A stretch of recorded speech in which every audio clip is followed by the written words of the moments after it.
Coming to you live from downtown Detroit, this is Benzinga's Pre-Market Prep with your host, Joel Elconin. This is a volatile puppy here, isn't it? And Dennis Dick. I'm bidding a penny. I will buy the stock for a penny. With everything you need to start your trading day.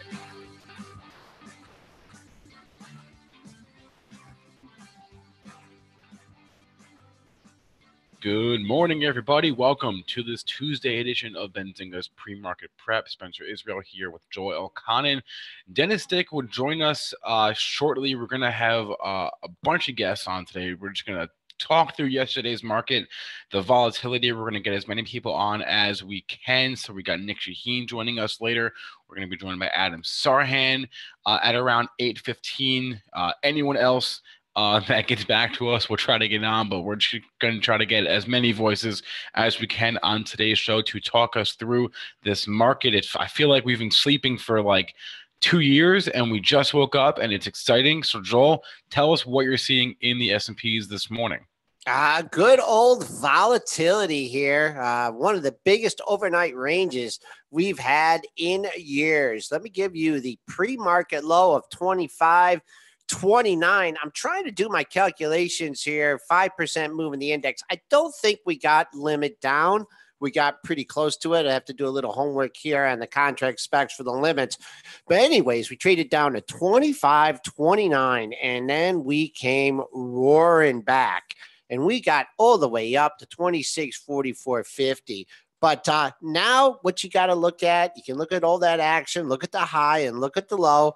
But now you just got to keep an eye on one number, 2607.75. That was the close. You want to see the SPOOs get green on the day, stay green on the day, and make a rally. If not, I don't think we're going to see that pre-market low at 25.29 even. We could go to the dailies here, have a bit in that level. We have a bit down here in quite some time, but just a couple things that we just want to make sure that all of our traders, all our investors out there are playing it close to the vest. If if you're new to this kind of market, there's no reason to get seriously involved. If it does, you could trade much smaller size. But just looking at what an incremental gains we've had in the market here, going back to late September, right? Just grinding our way higher. Very low volatility. We finally peaked. We've given back almost 3.5 months of gains here in 3 trading sessions. So need to sit tight here and wait for this market to find some support. Spencer, let's go over a couple of the catalysts for the big decline. And I don't know. I think you just have to start with the big components in the index. Apple, you just look at the index, how it moves, the biggest component. There was hate for this stock going into the report, and no matter what they reported, they decided to hit it. So Apple gave up some ground.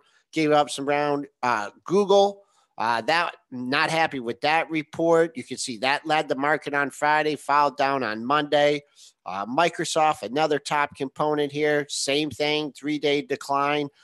Amazon kind of bucked the trend, but man, if you were fading that earnings pop up to nearly 1,500, that gave in. And then I think one other thing that really spooked the market, and maybe this is something Janet Yellen will always be remembered for. On the way out the door, she slams Wells Fargo, one of the world's biggest banks.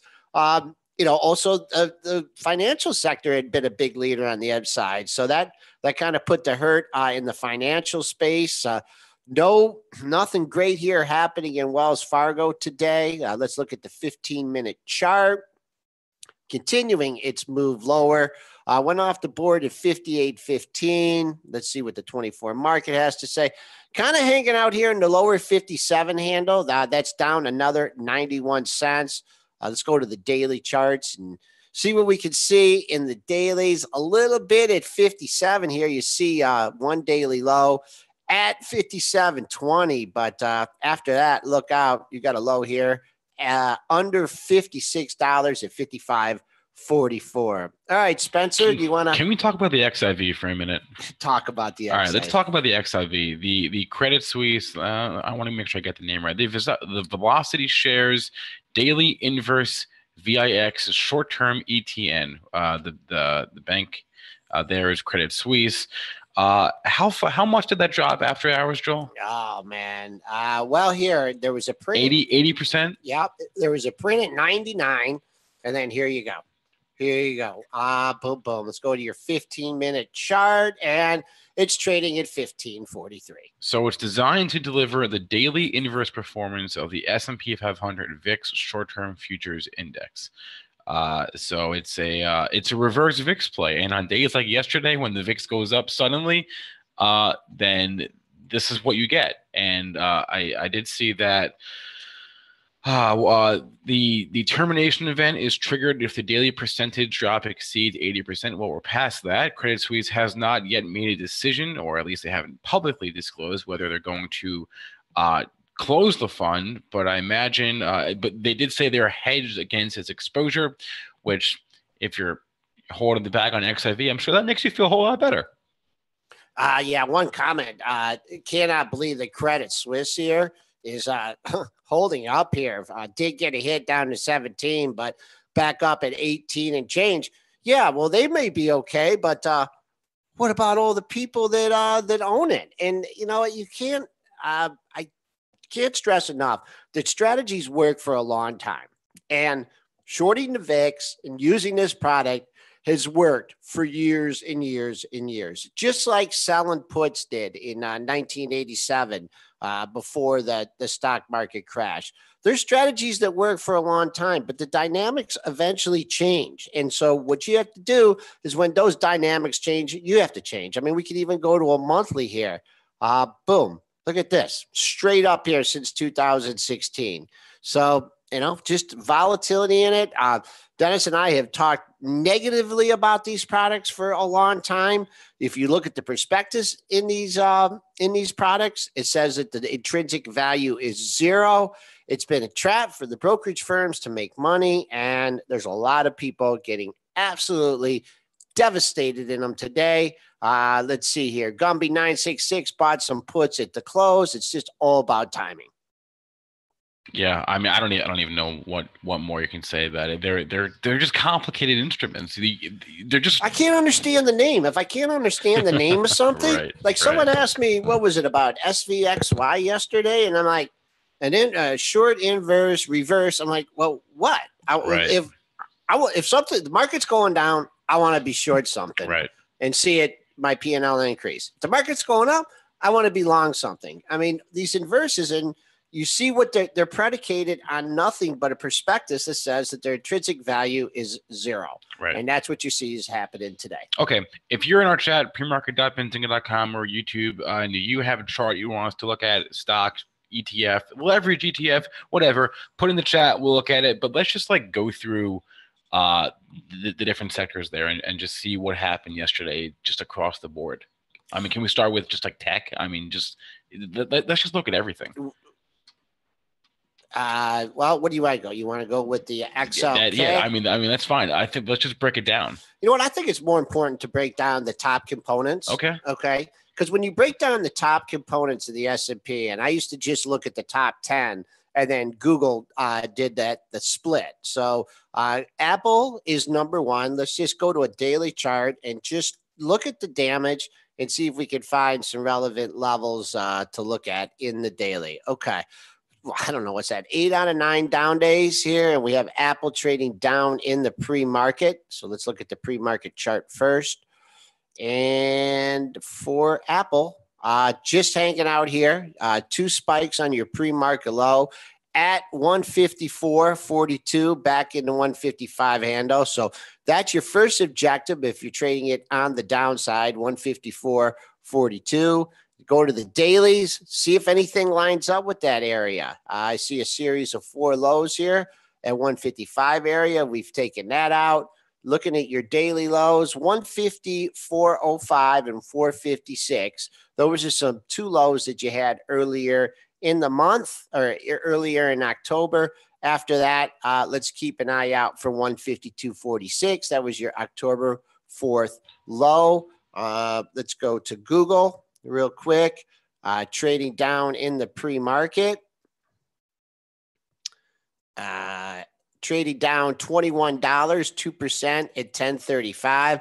I mean, without even going to the daily, you got to figure they might be shaking 1,000 here. You had a low just under 1,000 at 988.28 on December 5th. And another thing too, in this kind of market, when you're looking at these levels and you're looking at, a possible support to cover a short or something, more to cover a short, don't be afraid to put your order out there, because if your order is out at 1,000 on the way down, they're going to hit it. And then it might go to 990 and you're thinking to yourself, oh man, I'm a genius here. I'm going to be able to buy it cheaper. You can bet your head for a second this thing could be back at 1,010. So if you do have levels or targets or place that you've done your homework on, don't be afraid, because you got to stick those orders out to get down, because it's all about the turns.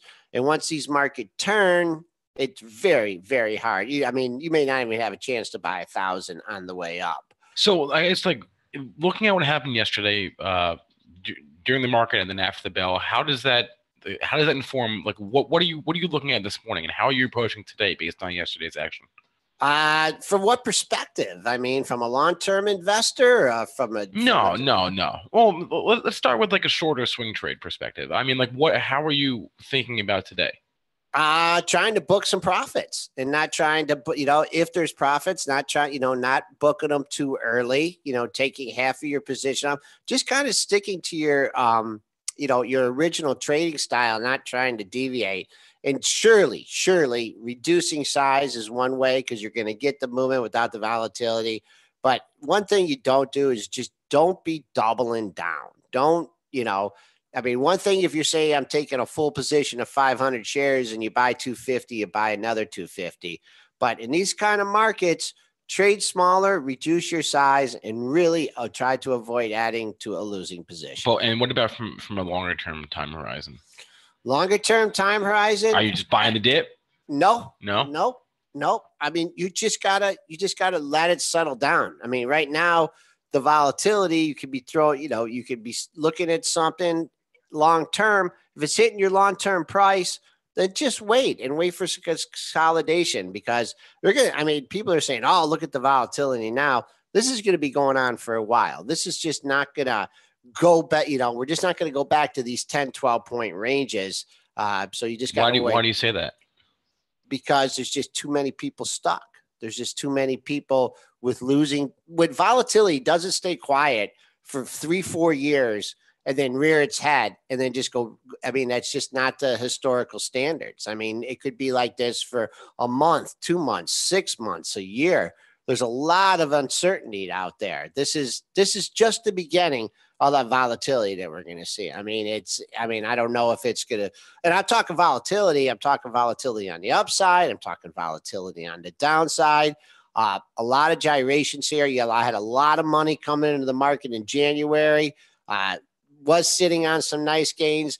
Money managers now that, were chasing the market up are now, they thought they were sitting good, are underwater. So it's going to be a lot of jockeying for positions on. And from a long-term perspective, always having a lot of cash in your portfolio is just the best hedge at all, because you can't always hit the puts and the timing in the futures right. QLD, is that I see that coming out of the chat. Is that that's the ProShares Tech something? ProShares Ultra QQQ Trust. Okay, that's not. I thought it was. Isn't there the triple Qs as well? Right, it's a different fund. Okay, it looks like it's half of it here. Well, let's just take a look at the pre-market action here. This is a day trading instrument. You've had 3 big down days, trading in the red by $2.19. Let's see what's going pre-market. We just got under $72. Pre-market low at $71.70. So there's your first bogey on the downside. Looking at a daily chart here, see if we got anything in that area. Boy, you have to keep going lower. Boom. 71.96. That's kind of coinciding with that. So there's your one level of support. After that, it drops off a buck to 70.91. All right. I want to, on the fly, I want to bring on our first guest of the day, Adam Sarhan. He is the CEO of 50 Park Investments. We're going to bring him on just for five or 10 minutes and just have him I just want as many perspectives as we can get on a day like today where, we were going so steady for so long. It's almost like it's normal, but it's we're not used to it, right? So Adam, are you with us? No, he's not. I'll take that as a no. Okay, well then we're gonna take a quick break. Okay. And I'm gonna go grab Adam Sarhan from 50 Park Investments. We'll be right back.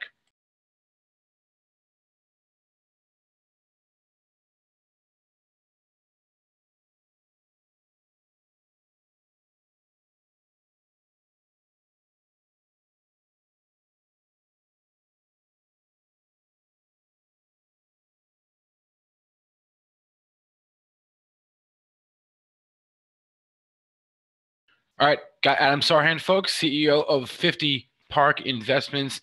Adam, tell us about what your strategy is on a morning like this one. Sure. So what we've seen over the last few days now, about a week or so, has been an air pocket being filled.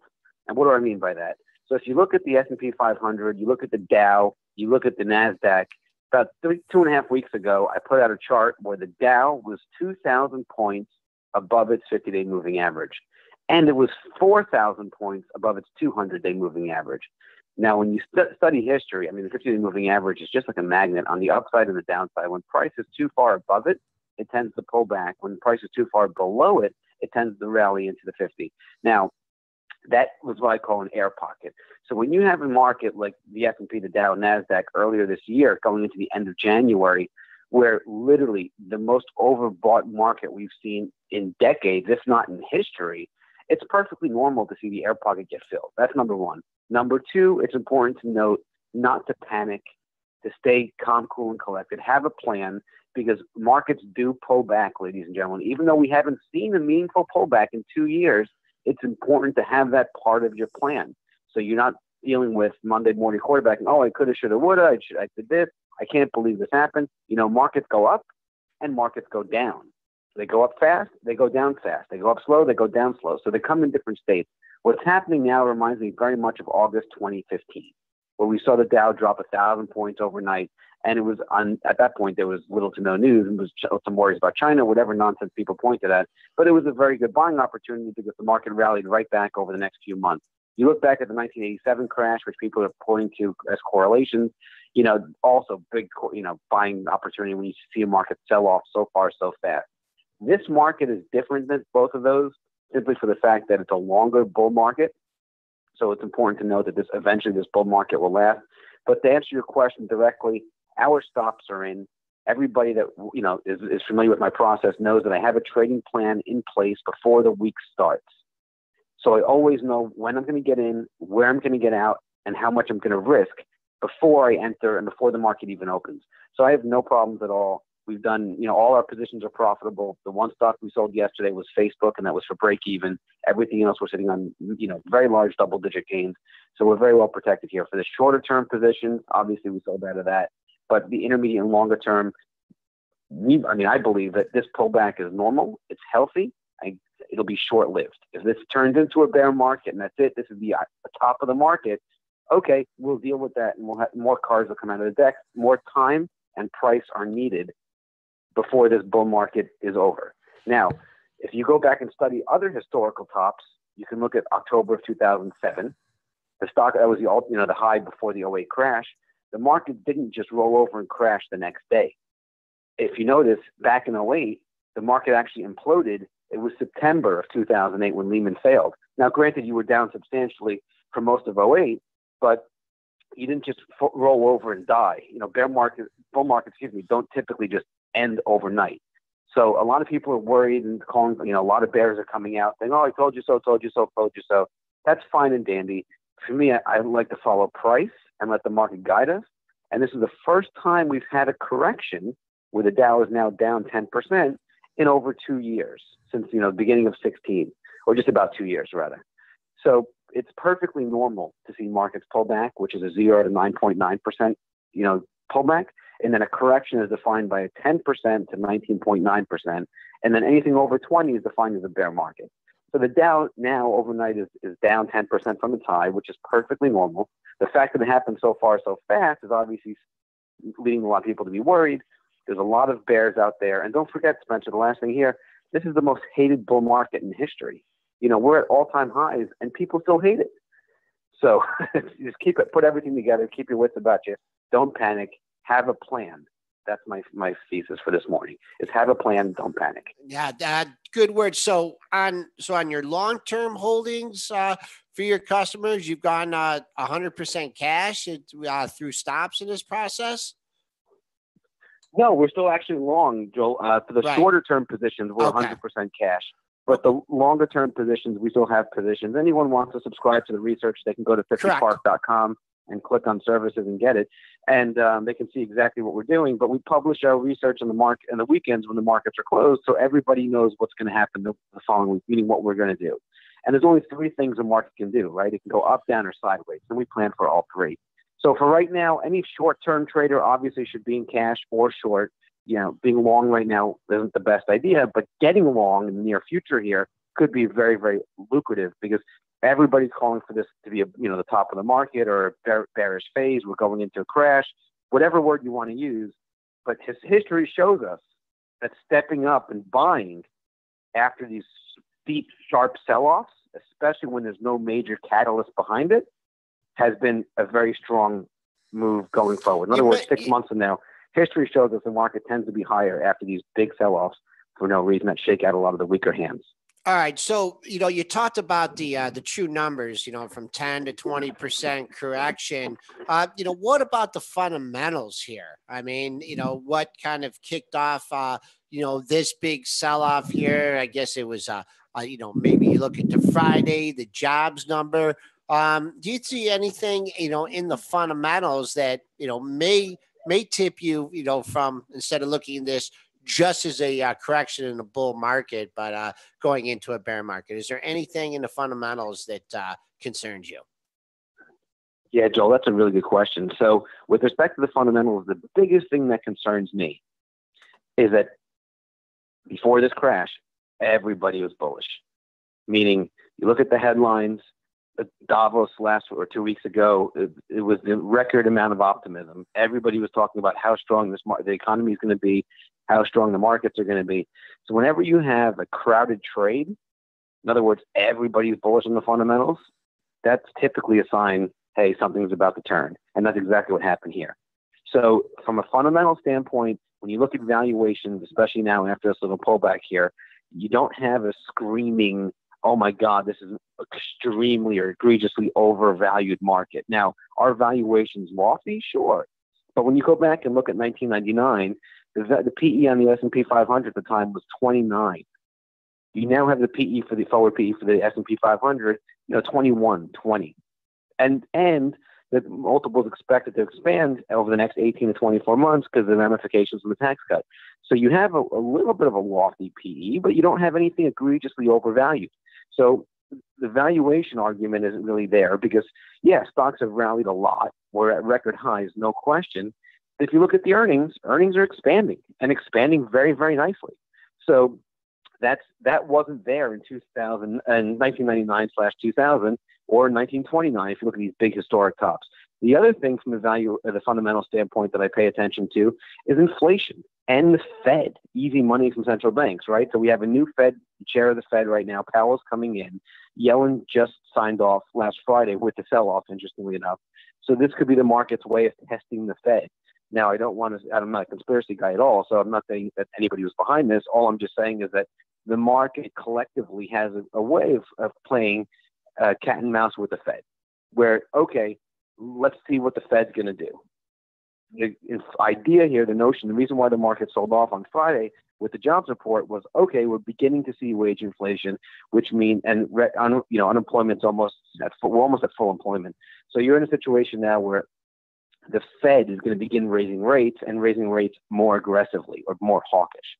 And that spooks the markets more than anything else from all the fundamental criteria I look at. look at central bank actions. The entire 9-year bull market was predicated on easy money from global central banks, right? So now the Fed is starting to raise rates, albeit slowly, but they're raising rates nonetheless. So what's happening here, the market's sniffing out to see, hey, will the Fed begin raising rates more aggressively? If they do, that's what's spooking the market / going down. So inflation's going higher, the economy's strong, getting stronger. There's ramifications from the tax cut. You have the infrastructure plan. So all these bullish fundamental things could lead to the Fed being a little bit more hawkish. And if they are a little bit more hawkish or raise rates too fast, then you have a situation which could send stocks lower. And that's kind of what we're seeing now. All right. Adam Sarhan is with 50 Park Investments. Thanks for the insights, Adam. My pleasure. Thank you. All right. I'm going to now go grab Dennis. Don't worry. He's still with us. He's just buried under. I imagine him just under a mountain of trades. I don't know what he even looks like this morning. He probably looks very disheveled, looking like he hasn't slept, like he was up at 4 a.m. trading.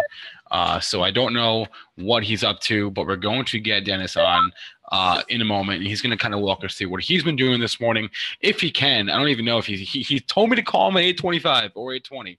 So it's now 8:26.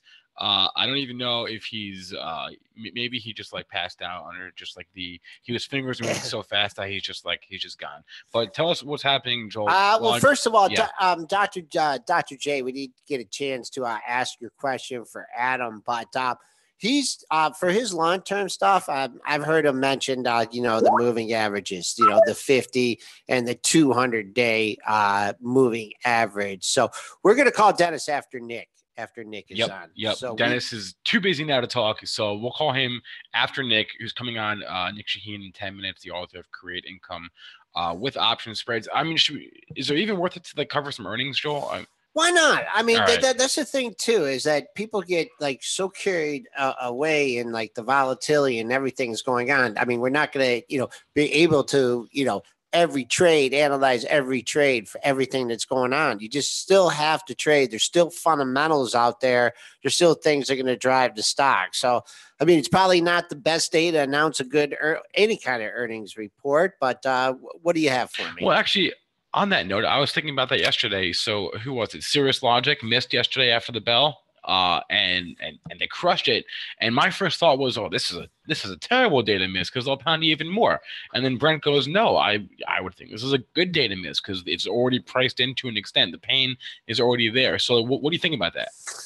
I think that it's being overshadowed. I think I'd have to go with you. I think just give you an example. What was it? Bristol Myers had a good report on the bad day, and that opened up. We could go to the pre-market trading and look what it did. I know it got way overdone. Yeah, that thing got over $67. It got to 67.40.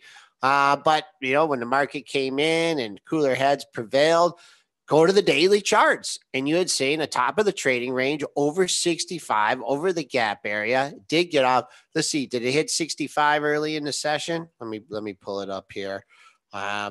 BMY open. No, it opened a little bit low, had a nice range, but did get over 65, got up to 65.89, ended up closing down on the day. So no, a bad day to report, a good or bad report when the market, it really skews people's sentiment. So what do we got to cover today? Well, let's look at GM, our Detroit. GM reported. I had that on the list. Okay. Our Detroit brethren, Q4 adjusted EPS of $1.65 versus $1.37. So beat on that. Adjusted EBITDA at $3.1 billion. All right, let's take a look at GM here. Back under $40 here, trading down 13 cents at 39.14. Let's see how low we got in the pre-market trading. We are at the lows of the pre-market session, 39.33. Did spend a little time over 41. Not going to say that, that this is like a safe stock or maybe call it a little bit more of a defensive stock. Here's a stock that's had a nice run since July, but certainly doesn't have, an outrageous multiple. They make money. They pay a dividend here. Missed the breakout over 44 before. What I like a technical setup this morning is we should surely fill that gap from way back in the September at 39.18.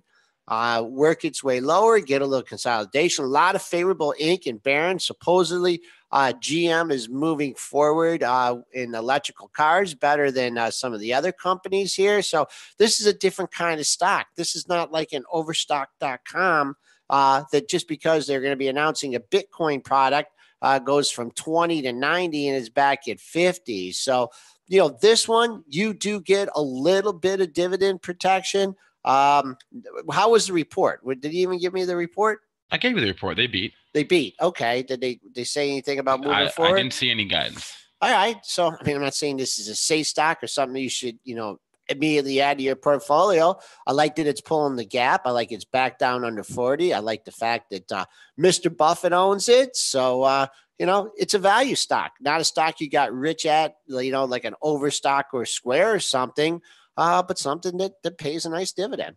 All right. I want to see Micron because they didn't report yesterday, but they did raise their guidance at 5 o'clock yesterday. They raised their Q2 outlook. First of all, they named the new CFO, but they raised their Q2 outlook yesterday by about 20 cents after the bell. EPS, nice. EPS that is, about 20 cents. They raised their sales outlook by about a half $1 billion after the bell.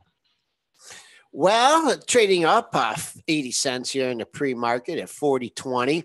You got your bogey here in Micron. Crash, no crash, guidance, earnings, ratings. It doesn't make any difference here. It's all about the low that you hit yesterday. And that low comes in at 39.01. You had a low just under that area or just at that area, 39.07. Back on December 4th. And then you also had a double bottom in that area back in early October. So there it is. Earnings, whatever market, that's your bogey on the downside. You're getting a pop here. Will this pop fade? I do not know. I'm sure there's some people that are just a little bit nervous about the market, or if they got caught long yesterday, they may be taking some profits. I'll tell you right here on the 15-minute chart, someone has a little bit of an opinion of 40.50. You did trade as high as 41. So be careful here. If you don't get followed through 40.50, could be coming back down to test the lows from yesterday at $39 even, huge in Micron. Are we seeing any follow through in Western Digital or Seagate? I'm wondering. I've been hanging on to that Western Digital for ever. And I was talking to former Benzinga intern Ezra yesterday. He told me to get on board with him, get on the train with him. He's also in WDC. He was trying to get me to go in. Getting you to go in. Yeah. I'm getting ready to get out. I don't know. I looked at it yesterday. It held up very well. This 80 to 90 trading range has just been hanging out forever. I don't know. The fact that it didn't really take it out yesterday is okay, but I'm still using that 80 as a level, and today may be the day that I finally dump it.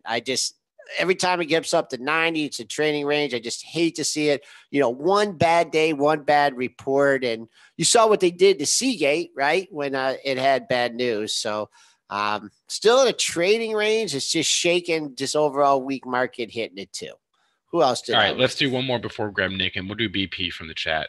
So BP, and this is hard because it's not they're ADR, right? I believe.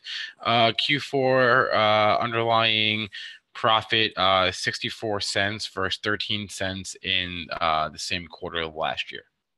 Oh boy! Well, you had that big dip yesterday. That was 13 cents from Q4 2016. So I'm sorry. Yeah, same quarter last year. Well, you hit a low of 36.15, and then you rallied all the way back to close at 39.78 here.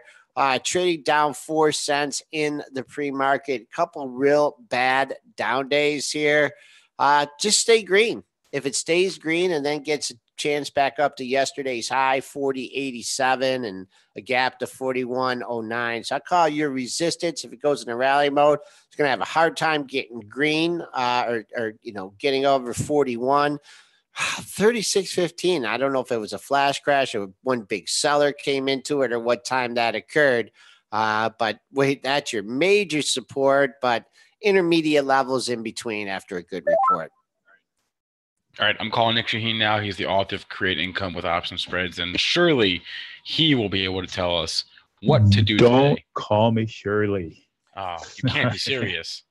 How's it You going? can't be serious. That's funny. Yes. Nick, I got a question right here for you, right off the hop from the Google YouTube chat. Shouldn't we all buy VIX puts right now? That would be one good way of catching this. The VIX, what was it high overnight? What, 60 maybe? It is also the headlines of the XIV, whatever's going on in that ETN and company, how many others are like that. So yesterday was really, really strange how it happened. If you were watching it, the ticks were that one. I don't know if it's flash crash. Maybe it's a flash correction. How about that? I like that. Flash. Can I use that one, Nick? Yeah, you can. Yeah, you can. So this is what I called it this morning. It's a flash correction because we did have a correction. I think the Dow is definitely at the 10% mark, and the S&P overnight. Whoa, that was a trade. So things are scary. But if you look at, you and I have debated this before. I mean, the fundamentals and the individual issues, like the stocks. I'll use Apple for example, just because it's the biggest. And you can't deny the math. If the earnings power is still there, if nothing has changed on that regards, then why are we selling it at 16 PE or wherever it's at now? So at a certain point, it will catch a bid. I mean, there are tons of people out there and companies, and the company itself that will find value in the same. All this is as long as the thesis is correct. Now, if we see something terrible in the future of the U.S. economy, then we should be selling this. But I mean, if you're not catching the falling knife, I'm not selling, I'm not shorting, I'm not employing new shorts because I think we're going down. What I do is I hunker down, I manage my risk, and I see if I can nibble on things here and there. I've tried to catch this falling knife a couple of times. It cost me a couple of fingers. But if I do it and I put stop losses, then I know that, okay, I'm doing things right. But sometimes you can't stop your loss because of what happened yesterday. I know it was in the news. Some people couldn't trade. Their platforms were locked up. It's happened to me before. Yesterday it didn't, thankfully. So, just use caution. The math is still there. It's just a matter of finding the buyers. And give us an example, like when you're trying to catch this falling knife yesterday or the day before. Just kind of, give us like a setup. I mean, do you go into like the SPY or Q calls or something and put in a stop or mental stop, or manage? How do you manage these trades? Well, if I buy calls, for example, I put a stop to myself. I say, okay, if I see this much red, I'm out. Regardless, my timing was off.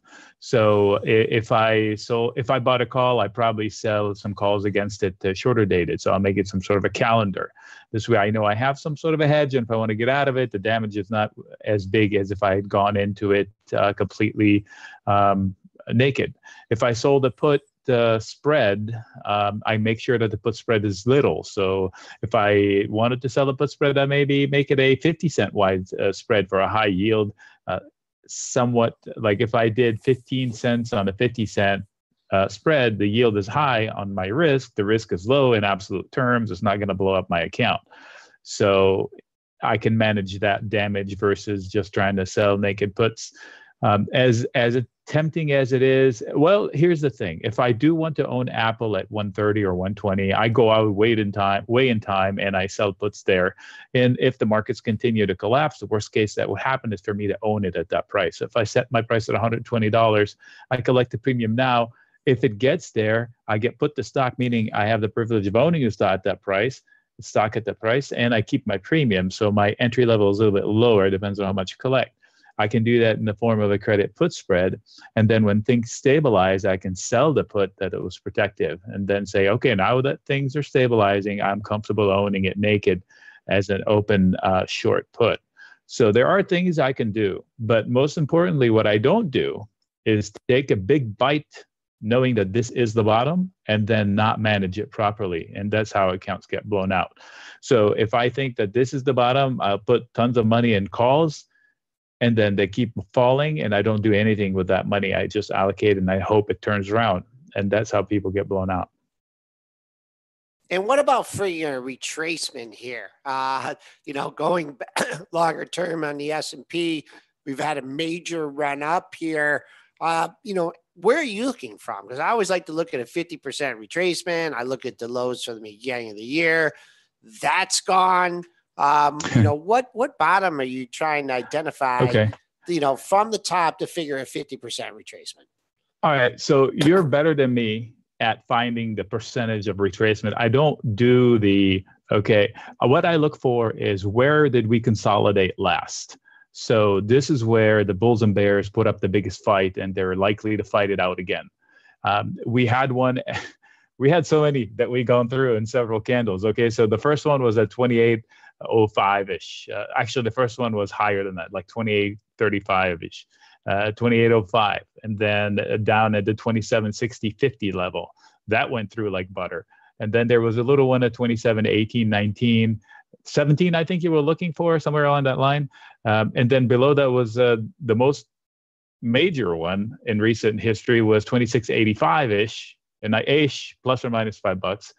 And then also sliced through it, 26.40, 2,600, obviously the round number. But last night, there was one that they went through and overshot and came back right above, which is 25.66, 25.65. And I'll give you a visual to that. And there are a couple below. So I'll give you a visual. I look to the left where we consolidated for a while, and they're likely to fight it out again. So, and that's how I look at my levels. I know there are other people that draw beautiful levels with colors and 0.68 and all of that. That's probably coincides with my levels. I'm not sure, but I look at where they fought it out last and where they're going to fight it out again. Go ahead, Nick. I'm looking at charts. Okay, so I can look the same spirit I just told you, and I look at, for example, banks, XLF. Okay, so I was a hero. I tried to sell a put spread in the XLF yesterday. It didn't work out. Immediately after I sold it, it went into money. So but the value they're selling at one-time book, maybe less now. Their PEs in the teens, maybe less now. It depends on what banks you're looking at. I'm not touching Wells Fargo because it has its own hair on it. But if you look at that XLF, it should tell you that, okay, there are levels I can trade because of A, value, and B, prior consolidation zones. So the XLF around 27.5, let's call it, was a solid floor for the neckline from which they broke out in January. So here they are at it. Are they likely to put up a stand? Maybe, but they're going to fight it out. And if they fall from there, 26.50 is the next level that they're going to fight it out at. Why? Because that was the neckline for the previous breakout, which was two or three huge candles in late November of last year. So this is how I look at levels. So if I fight it out at the level number one and it loses, I either close and walk away or reset at the lower level. Okay, I lost this line. Let's retreat to the last ditch we got out from and fight the war there. What about TripAdvisor? Let's go in an individual issue, TRIP. Now this one, it's already had some damage here, right? 35 even, trading down 62 cents. I don't know what's going on here, Nick, and I don't know what your charts are telling you, but man, there is someone here at $34 that is just not going away. Boy, I haven't looked at this chart in a while. So for me, I'm buying here at 35 even. My stop is under all these lows. So this one, I don't think I'd be like top of my short list. Give us your thoughts on TripAdvisor. What's it doing this morning before I answer? It's only down 60 cents. Only down 60 cents. Okay. So I look at value. Why would I want to catch something that's, 70% PE? There's probably something other than that I would want to catch as a falling knife. If the market's stabilized, then I'll look at TripAdvisor. Technically speaking, it has lower highs, higher lows. In general, on a daily, big dip in the earnings, and they're in the middle of that dip area, so they're fighting it out at that level. That would not be the first knife that comes to mind to catch. But if I'm in it, I want to see if I want to ditch it or not. I would have to know the fundamentals. I don't know the fundamentals. If you're asking me to pick something along that line, I'd probably look at Priceline and see what it's doing and take cues from it. That would be the better knife to catch because I know a little bit more about its fundamentals. All right. Let's nothing coming out of the chat here for right now. Gold. Let's talk about the gold market. A lot of times in times of uncertainty, there's a flight to quality, a flight to gold here. Now, gold really had a nice rally while the market was rallying too. So it might have been a little bit of a sign here, but pull back, got up over 1360 into 1370 handle. Now pulling back just consolidating here. Is gold any of a safe haven? Well, that's the typical safe haven play, right? Gold and bonds. You saw yesterday how bonds spiked. And by the way, if the media pointed fingers at the out of control 10-year, which is represented by the TNX at approaching 3. First of all, that breakout in the 10-year, I'm going to answer the gold stuff, by the way, anyway, the breakout in the 10-year was technically doable, and it forewarned and it happened, and we shared it here and in my group. So it wasn't a complete surprise. Plus, we've seen this level before. And yesterday, that took a beating too. So obviously, there was something else at play. So yes, money should flow into gold. I'm short gold just because I think it got up this high because of a falling dollar. So I'm long dollar, short gold, and I think that's playing out in my favor today. The way I'm short gold is via credit call spreads way out in time, way above this level, and they're almost completely winners right now. If you look to the left of the chart I posted was that green vertical box. That was my forecast for gold from like a year ago, maybe even longer, as to where the range was going to be, and we sold iron condors outside of there, and they were good plays there. So I'm not playing gold to catch up with this market tizzy, the equity market tizzy we're having. So I'm not running to gold as safety because I think it has its own issues having run up so fast because of a falling dollar. Anything denominated in dollar benefits from it falling so fast, like oil. That's why I've been bearish oil because people are saying it's going to 80, or Goldman Sachs noted. I thought it was very stretched here. Okay, maybe now the rhetoric is gone from the bearish rhetoric for prices of oil is gone from Saudi Arabia with the new regime, but it still scares me this high up there because of the dollar. Same thing with gold. So I'm not going long gold to catch this for safety. All right, 2 more stocks before we let you go coming out of the chat from Matt and B. What is that? Matt and Benny there? Boom. Matt in Beyond. He has 2 issues on his watch list. One is Pfizer, PFE. I don't want to throw you under the bus. Traded down 62 cents in the pre-market, 34 even. Okay. So there's a big trend forming. For Pfizer, I would have to look at a weekly chart because I'll show you why. Yeah, the weekly chart will give you better information on Pfizer. I think it's a good company. That would be something I would catch as a falling. Now, by the way, the IBB, look at the IBB, similar to the XLF. So speaking of this, and you see higher lows on the weeklies and knocking on the roof. They busted through the roof of that was 37.5 and failed, but in all fairness, the failure was market-wide, basically. So watch that. Higher lows knocking on a roof. If they can break through the roof, then they overshoot to the upside. Until then, they probably are going to ping-pong inside of that.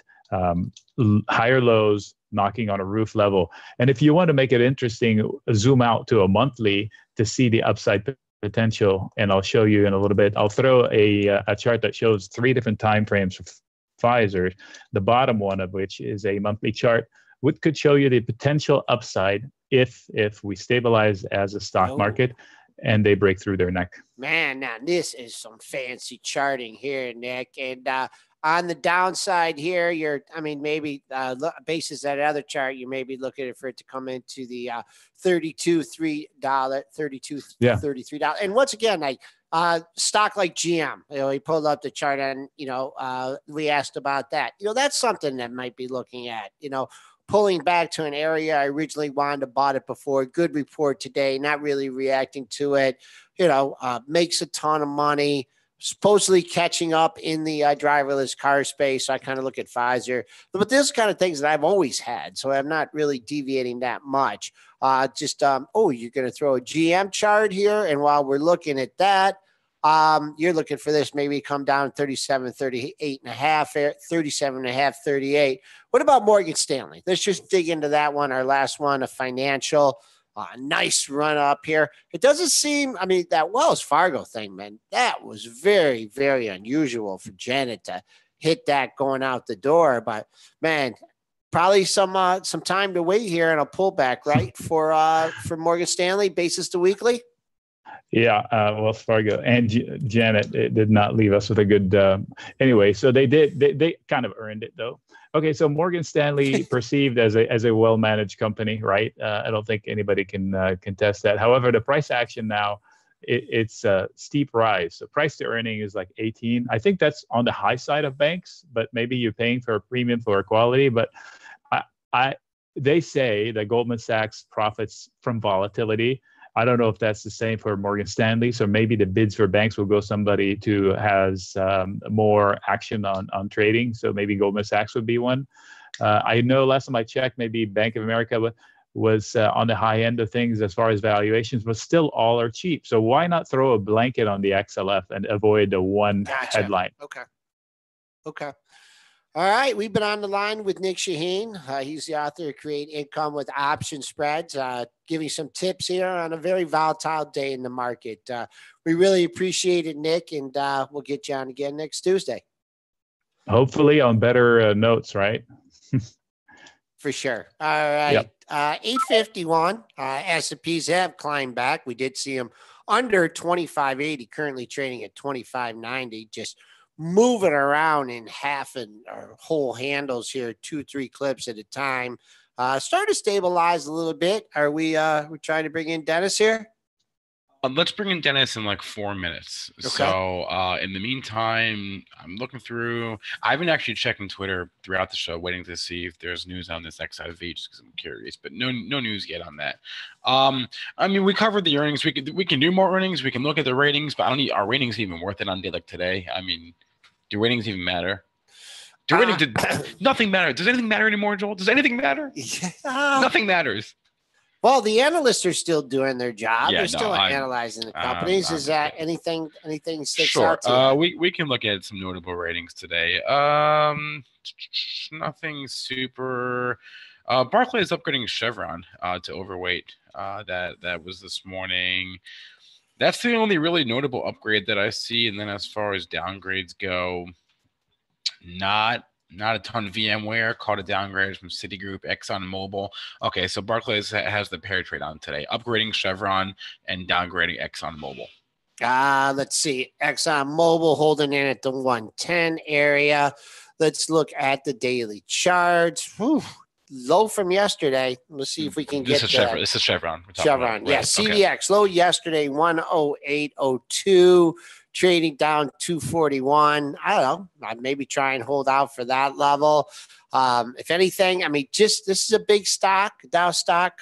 Just wait for it to make some kind of double bottom or two lows within a same place. A basis the daily charts. You did put one in at just under 109, but we did take that out yesterday. So keep an eye on yesterday's low in CVX if we get down there trying to hold on to 110. Jimmy A wants us to look at Baba. We'll do that, and we'll grab Dennis.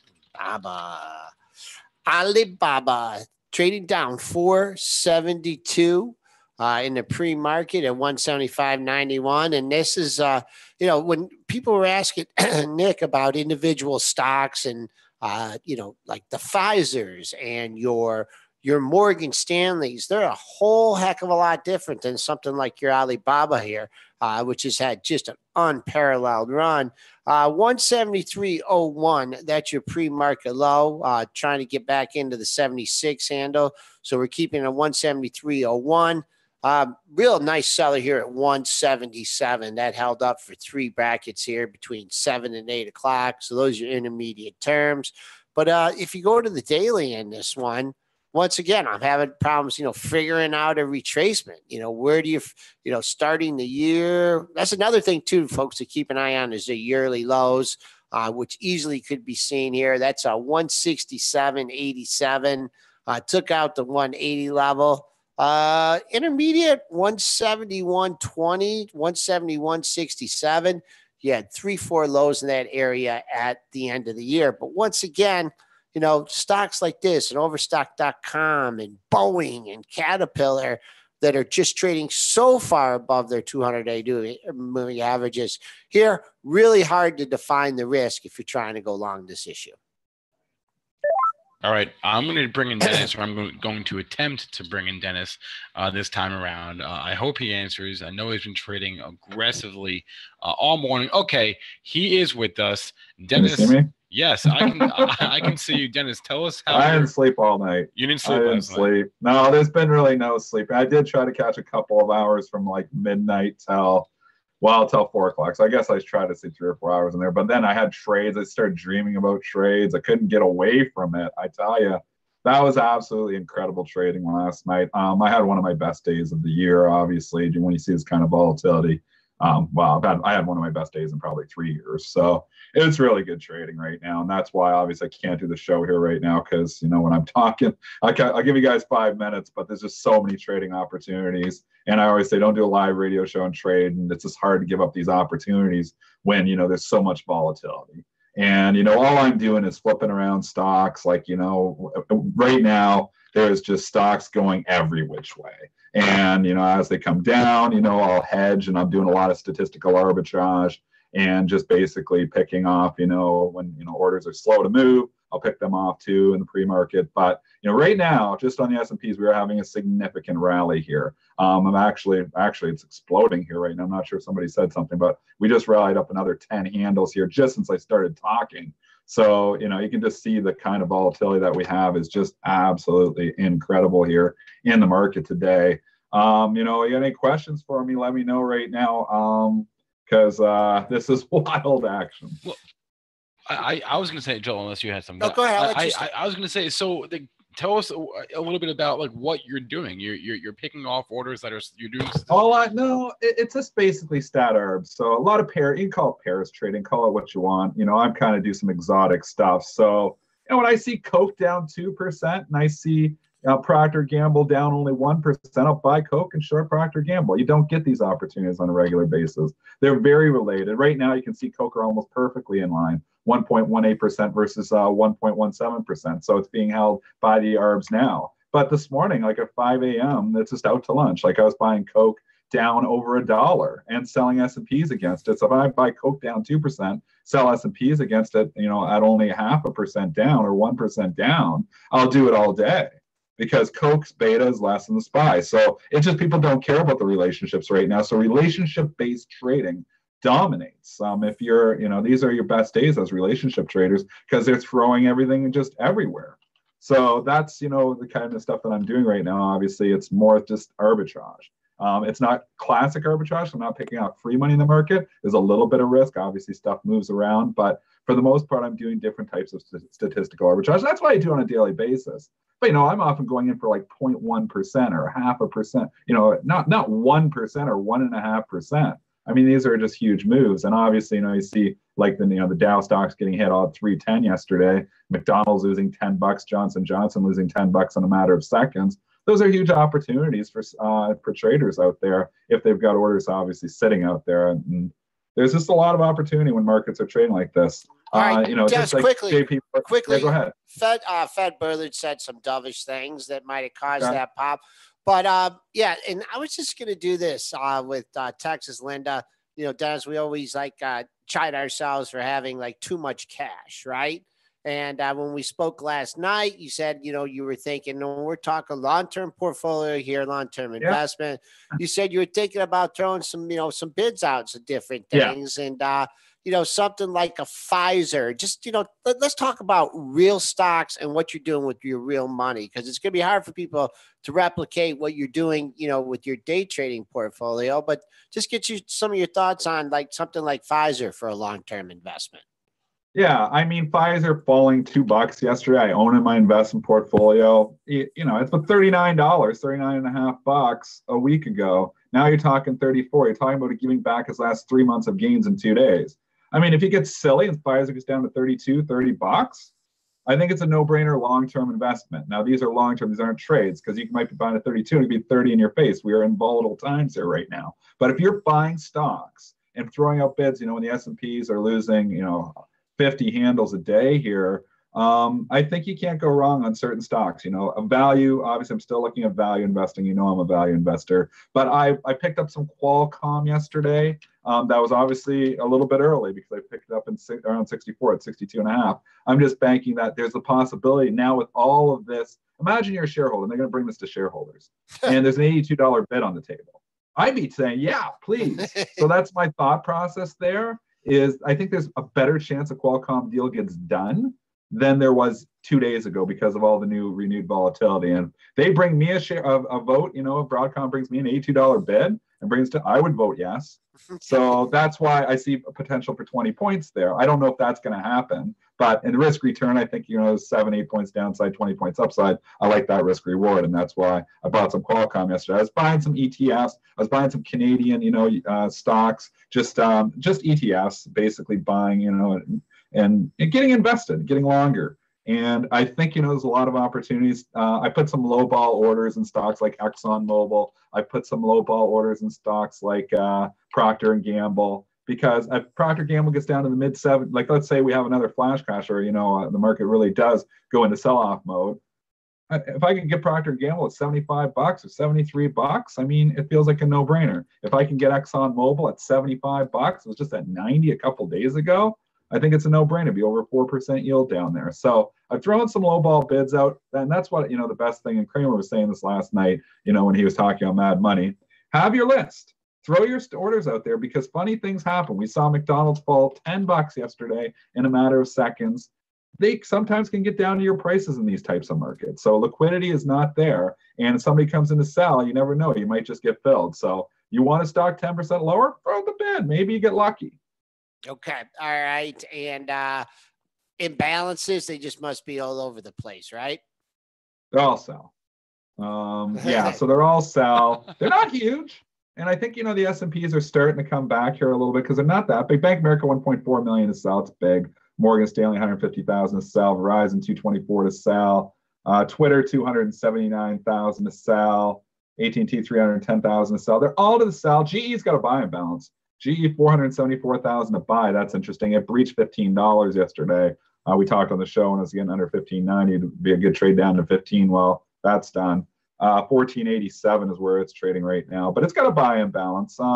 Yeah, obviously have Alibaba, huge sell and balance, 541,000 shares, but they've all come off the lows. The S&Ps have rallied significantly from the bottom, and we've come significantly off those lows. So keep that in mind in your trade, is that we are going to be choppy. You know, this could be a day that we could reverse big time too. It's not that we have to go down today. We've been down and maybe get a little flush off the open again. But I think eventually you're going to have a dead cat bounce in here somewhere too. So be prepared for that as well. And maybe you pick some stocks up on the cheap, and you know, you never know. These bounces can be wicked. Maybe you want to throw some sell orders out there higher just in case you get a wicked bounce. Yeah, I mean, that's one thing too. You know, if you are and you're being active, I mean, put your orders out there because you're going to get done. I think so. You're just looking for liquidity here. So that's a good thing to do. So, all right, Dennis, we went a few minutes over here. Thanks for taking a few minutes from your time, your busy morning there. Hopefully we provided our listeners with some good information, and we'll check in with you in a little bit. Thanks, guys. Good luck. And that is the show for the day. So if you want to catch any part of it again, catch our podcast on iTunes, SoundCloud, and Stitcher. On tomorrow's show, we are joined by Eric Irvin. Thanks to Nick Chahine and Adam Sorian who joined us on today's show. Thanks to all you who joined us in our chat, premarket.benzinga.com, and on our YouTube chat. I hope you all have a good, safe day out there in the markets, and hope you join us again tomorrow. Have a good one.